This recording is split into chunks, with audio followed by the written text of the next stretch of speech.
Hello, Trà Vinh xin chào các bạn. Hôm nay thì mình sẽ làm bánh bò nha. Bánh bò bông, xốp, mềm cùng với cái hương lá dứa và màu sắc đẹp mắt nữa. Rất là dễ làm. Thì bánh này các bạn làm mình để nguội ăn vẫn ngon nha. Có độ xốp nè, không có bị chai cứng đâu. Rất là mềm mại, ngon và thơm. Thì bây giờ mời các bạn mình cùng thực hiện ngay món bánh bò này luôn nha. Ở đây mình chuẩn bị nắm lá dứa để xay ra. Các bạn cho nước vô nha, mình xay chút nữa rồi mình lường lại phần nước. Xay cho nó mịn, mình sẽ lọc bỏ cái phần xác đi. Phần bột thì mình chuẩn bị trước. Mình có 150g bột mì số 8, bột mì đa dụng cũng được nữa. 100g bột năng hay là bột mì tinh á. 220ml nước cốt dừa, nếu không thích béo thì mình dùng sữa tươi. 120g đường. Và men, đây là men khô, mình dùng cái loại men bánh mì. 1 muỗng cà phê men. Chút xíu muối cho bánh đậm đà. Bột mì thì mình dùng cái loại này nè, các bạn dùng cái loại bột đa dụng cũng được. Nước lá dứa mình xay rồi, mình để vào ngăn mát tủ lạnh qua một đêm. Thì có cái nước trong này mình chắc đi. Cái bên dưới là cái nước đậm màu nè, mình làm bánh nó mới đẹp mà không có bị đắng nữa. 1 muỗng cà phê men mình cho hết vô trong cái thau. Phần đường này thì bánh ngọt ngon, các bạn có thể tăng hoặc giảm. Nước cốt dừa 220ml nè. Và đây là nước cốt lá dứa, mình chỉ dùng 30ml thôi, tổng cộng là 250ml chất lỏng để pha bột. Khuấy đều lên. Bột thì các bạn cho trước một phần nha. Cho bột năng trước, xong rồi cái mình trộn sơ cái. Thì nếu mà cho vô một lần dễ ốc trâu lắm á. Mình chia nhỏ ra mình cho vậy trộn nó nhanh tan. Rồi hãy lấy bột mì cho vô. Cái loại bột mì số 8 này thì bánh nó sẽ xốp ngon. Còn nếu bột mì đa dụng thì mình thấy cái độ xốp nó không có bằng á. Giống như là mình làm bánh bông lan vậy đó. Cái loại số 8 ít protein thì cái bánh nó xốp nhiều. Trộn thật là đều. Mình sẽ rây nó lại để bảo đảm cái phần bột của mình nó không có bị ốc trâu á. Mà mình trộn nhiều quá thì nó bị chai bánh. Đây, phần bột nó sẽ sệt vậy nha. Mình dùng tỷ lệ là 1 bột 1 chất lỏng luôn á. Cho nó lọt xuống hết. Rồi, bây giờ bột vậy là được rồi nè. Nó đều rồi đó. Bây giờ các bạn sẽ ủ bột nha. Thì tùy theo cái nhiệt độ nữa. Trời mà nắng thì mình đem ra phơi nắng, nó sẽ nhanh. Mình ủ 1,5 tiếng đồng hồ, hiện tại là 30 độ C á, trời cũng nắng, đem phơi nắng cho nó nhanh. Bột mà đạt rồi á, thì mình chuẩn bị những cái khuôn, thoa dầu chống dính cho khuôn. Thoa đều xung quanh cái viền luôn, để bánh lấy ra dễ dàng, nó không có bị dính. Bắt sẵn nồi nước sôi, các bạn cho những cái khuôn bánh vô trong sửng. Đem đi hấp nóng nha. Khuôn phải hấp nóng thì bánh nó mới không dính và bột nó không có bị chai.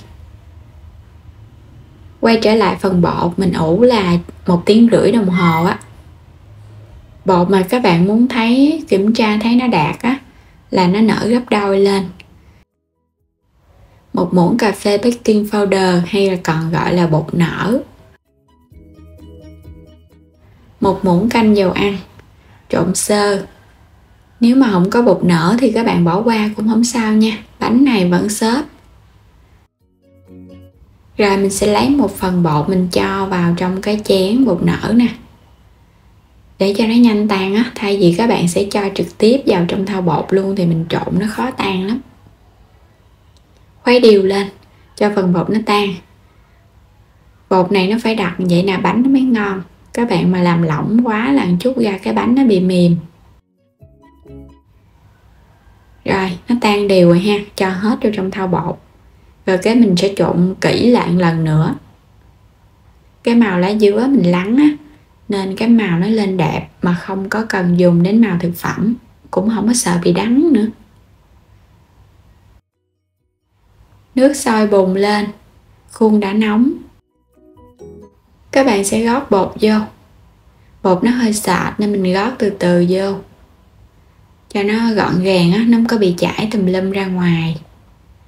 Mình không có cần phải gót đến khi mà đầy khuôn nha, tại vì bánh còn nở nữa đó. Gót xong hết rồi, bây giờ phủ cái khăn ở trên cái nắp nồi. Mình sẽ hấp trong vòng 10 phút với lửa lớn.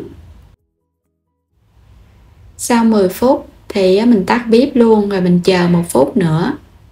Mở nắp nhẹ nhàng. Cái bước này giúp cho bánh không có bị sốc nhiệt, nó sẽ không có bị sẹp trở lại á. Bánh nở là nó nở luôn, còn các bạn mở ra nhanh quá là nó dễ bị sẹp. Rồi bây giờ mình sẽ lấy bánh ra. Những cái bánh bò lá dứa nè, màu sắc bắt mắt. Trên mặt thì láng bóng, nở vung lên, không có bị chai sẹp nè. Bánh rất là hấp dẫn luôn ha. Vừa nguội chút xíu thì mình sẽ lấy bánh ra dễ dàng hơn khi còn nóng. Thoa dầu quá cho nên là cái khuôn nó không có bị dính đâu, nó tróc lóc à. Các bạn cầm vào cái bánh nó cảm giác được cái độ nhẹ luôn á. Nó giống như là cái bông mút vậy á. Wow, ngon quá các bạn. Xốp nè ha, màu cũng đẹp nữa. Nó nhẹ tên luôn á. Bánh mà các bạn làm mà cầm lên nó nặng tay á, là bột nó chưa có kịp nở. Cầm lên nó nhẹ vậy nè, cái bánh mới thành công. Mình lấy ra hết rồi. Bánh này ăn nóng hay là ăn nguội gì cũng ngon. Với cái cách pha bột này á thì các bạn để qua đêm luôn, bánh vẫn mềm luôn á, không có bị cứng đâu. Công thức này mình không cần dùng đến bột gạo. Ngon quá. Bánh xốp có độ đàn hồi nè, thơm mùi lá dứa lắm luôn á. Bây giờ mình sẽ bẻ ranh bánh ra cho các bạn cùng xem nha. Ở bên trong coi nó độ xốp như thế nào nè. Làm bánh bò xốp á, thì nó dễ hơn cái bánh bò rễ tre.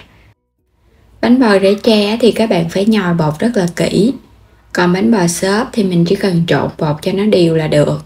Mà cái động tác trộn á, các bạn cũng không có cần phải trộn quá kỹ nha. Nếu trộn quá kỹ thì nó sẽ ra cái rễ tre. Mà có rễ tre hay không thì quyết định ở cái bột gạo. Cho nên là cái bánh bò truyền thống á, thường là làm bằng bột gạo. Và với cái công thức này thì mình có dùng thêm bột mì số 8 cho nên là bánh xốp và có độ dai, độ mềm từ bột năng. Nhưng mà nó sẽ không có bị cứng khi các bạn để nguội giống như là mình làm bột gạo. Mà ăn cũng ngon nữa, mềm mềm, xốp xốp. Có lá dứa thì nó thơm hơn so với các bạn làm màu trắng. Nếu làm màu trắng thì mình phải thêm chút xíu vani. Rồi đến đây thì mình đã chia sẻ hết tất cả các bí quyết để có cái bánh bò ngon cho các bạn cùng thưởng thức.